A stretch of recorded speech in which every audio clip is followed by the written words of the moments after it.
Hey everybody, thanks for playing World of Tanks, and thanks for checking out this World of Tanks video. As we get going in this Ghost Town match, I'm saying to my team, asking them to just kind of take it slow, take it easy here at the beginning. Let the enemy team be the ones to push out far and fast. Give ourselves an opportunity to learn where it is that they're going, so that we can use that information as we decide where we go ourselves. And fortunately, most of our players actually do that really well, as we see here. Not moving in too fast, moving in kind of slow. Mostly back still up in our corner of origin, our corner of spawn.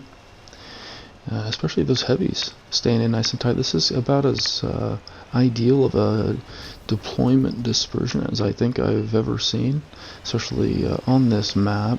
Our heavies really far at the back, our mediums kind of right in front of our heavies more or less, and our lights kind of out here on the fringes or out here on the corners of the team's deployment at first. Kind of getting a little bit jumbled up here as we go forward, but that's okay. That's just kind of how things go. Trying to take a shot here, and the angled turret of the T-29 is just too much for my little light tank gun.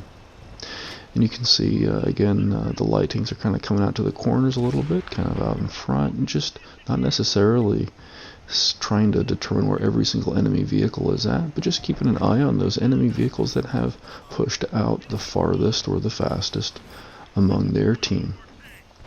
And at this point we can see that we formed up a really nice line from about the B45 area down to about the G9 area. We have a nice line there, and as you can see, to the extent that they're approaching our line, they're actually kind of crossing that diagonal that runs, if you will, from like A1 down to K0. They're needing to cross that diagonal line to push into our positions. And here at this point I'm pursuing this medium just because I'm a light tank, I'm fast, I'm mobile, I know that I have a shot at the back side of that medium there. I know I can take it without overextending. I spot up their destroyer back at K3, and I turn around and I fall back very quickly before anybody has a shot at me.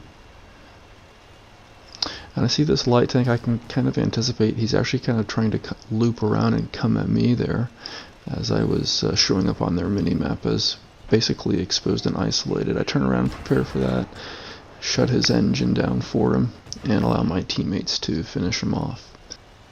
And now, as you can see down here in kind of the southeast corner of the map, our team does have a pretty concentrated deployment position, if you will.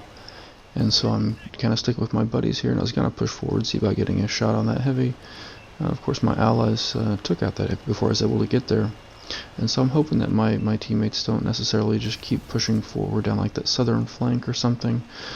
I turn around, push back, and I call out calling back, hoping to influence their decisions with mine, with my positions, with my deployments here. And those heavies are not really a good opportunity for me to push into them.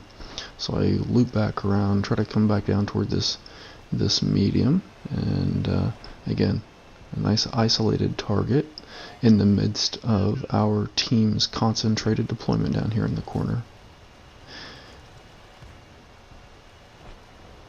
So at this point, not only do we have numbers, we also have positional advantage, which I think if you were to go back, even like a minute ago or something, the numbers were actually even, but we did have the positional advantage at that time, which allowed us to gain the numbers advantage. Take a shot there, not quite able to get through the enemy's armor, pushing around here. Now at this point,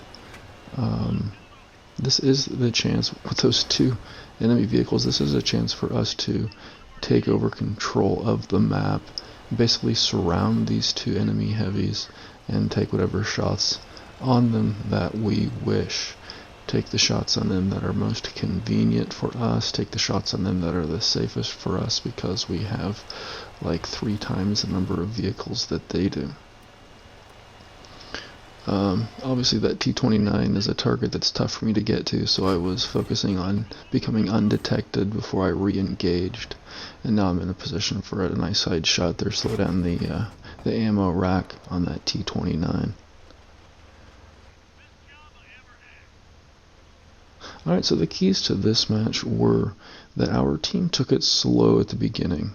We did not push out fast or hard. We did not go out to either flank before the enemy team did. We allowed the enemy team to be the ones to push. We allowed the enemy team to, if you will, extend. If you will, maybe even overextend sometimes. And that allowed us to remain in proximity with our allies. That allowed us the opportunities to take advantage of those enemies that did overextend, to focus our collective fire on that enemy that overextended, and get the upper hand in terms of dealing damage to the enemy team and not receiving damage ourselves. Well, let me know what you think in the comments below. What do you think of playing Ghost Town? What do you think of the strategy ideas depicted in this video? I think this is a good strategy. I think, typically speaking, you'll see that probably about 70 or 80% of the time, the team that pushes forward second, if you will, is the team that wins. Thanks for checking out this World of Tanks video. Thanks for playing World of Tanks.